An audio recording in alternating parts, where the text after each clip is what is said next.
everyone, welcome back to my channel. আজকের এই টিউটোরিয়ালটাতে তোমাদের জন্য আমি নিয়ে এসেছি একটা easy cooling hair mask recipe. এইটা তোমাদের জন্য, এটা তোমাদের এই গরমে তোমাদের মাথা ঠান্ডা রাখতে তোমাদেরকে হেল্প করবে, তোমাদের ড্যান্ড্রাফটাকে ক্লিন করবে, দেন হেয়ার কান স্মুথ করবে, কন্ডিশনিং করবে। সো অনেক টাইপের অবভিয়াসলি অনেক টাইপের বেনিফিটস আছে এই হেয়ার মাস্কের। If you guys enjoyed it, I'll see you on the other side of the tutorial. Bye. So প্রথমেই আমরা শুরু করব কি কি ইনগ্রিডিয়েন্টস ইউজ করব দেখে নেই। আমাদের লাগবে সাওয়ার কার্ড, যেটা টক দই, আমাদের সব ধরনের ডিপার্টমেন্টাল স্টোরে পাওয়া যায়। এরপরে সুইট আমন্ড অয়েল, এটা আমি নিয়েছি লেডি কেয়ার বিডি আয়শা নাহারের কাছ থেকে। তোমরা চাইলে অন্য যে কোনো অনলাইন পেজ এটা খুঁজতে পারো, অথবা যে কোনো ফার্মেসিতে পাবে। ওয়েলসের একটা আমন্ড অয়েল পাওয়া যায় মার্কেটে।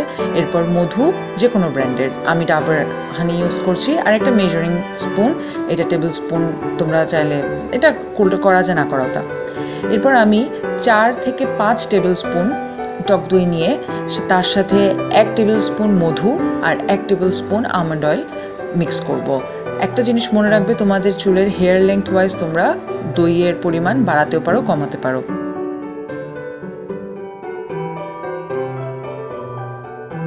সবগুলো ইনগ্রিডিয়েন্ট নিয়ে একটা স্প্যাচুলা দিয়ে ভালো মতো আমি এটা মিক্স করে নিব। এই ধরনের পুরো সেট, একটা বাটি স্প্যাচুলার সেট, আমি এটা নিয়েছিলাম মোস্তফা মার্ট থেকে, তোমরা চাইলে ওখানে খুঁজতে পারো। এটা ততক্ষণ পর্যন্ত আমরা মিক্স করব যতক্ষণ না একটা ঠিক সুন্দর একটা কনসিস্টেন্সি আসে, একদম স্মুথ কনসিস্টেন্সি।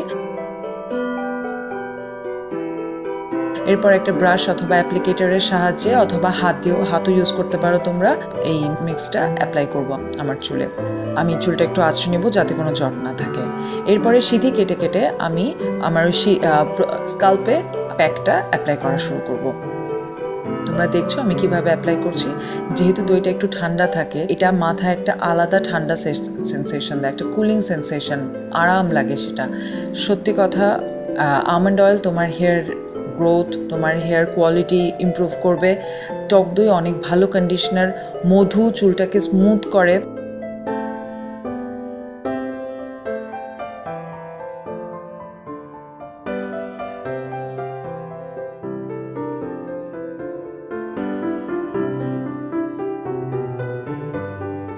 অ্যাপ্লাই করার পর 1 থেকে 2 ঘন্টা ওয়েট করে দেন আমি চুলটা ধুয়ে ফেলবো। আমি চুল ধুয়েছি একটা মাইল্ড শ্যাম্পু দিয়ে, আর একটা সাথে কন্ডিশনার ইউজ করেছি। মাইল্ড শ্যাম্পু তোমরা ট্রেসেমি কেরাটিন স্মুথ শ্যাম্পু ইউজ করতে পারো, সেটা খুবই ভালো, অথবা বডি শপের রেইন ফরেস্ট সিরিজে যে কোনো একটা শ্যাম্পু ইউজ করতে পারো যেটা তোমাদের হেয়ারের সাথে ম্যাচ হয়। আর কন্ডিশনারও আমি সেই ধরনেরই ইউজ করেছি, লোরিয়ালের কেরাটিন স্মুথ 72 আওয়ার্স। এর যেহেতু চুলটা ব্লো ড্রাই করবো, সো এই জন্য হিট প্রোটেক্টর ইউজ করছি। এটা কোনো ব্র্যান্ডের না, এটা আমার নিজস্ব DIY হিট প্রোটেক্টর। তোমরা চাইলে আমি এটার একটা টিউটোরিয়াল করতে পারি, তোমরা যদি চাও। এটা খুবই ইজিলি করা যায় বাসায় বসে। এবার আমি প্যারেল ব্রাশ দিয়ে আছড়ে আছড়ে চুলটাকে শুকিয়ে নেব ভালো মতো। আমি লো হিটে আমার চুলটাকে শুকিয়ে নিচ্ছি। রেকমেন্ডেড ওয়ে হচ্ছে নর্মাল বাতাসে চুল শুকানো, কখনোই হিটে চুল শুকানো ভালো না। তারপরে শুধুমাত্র এই ভিডিওটার পারপাসে আমি চুলটা শুকিয়ে নিয়েছি।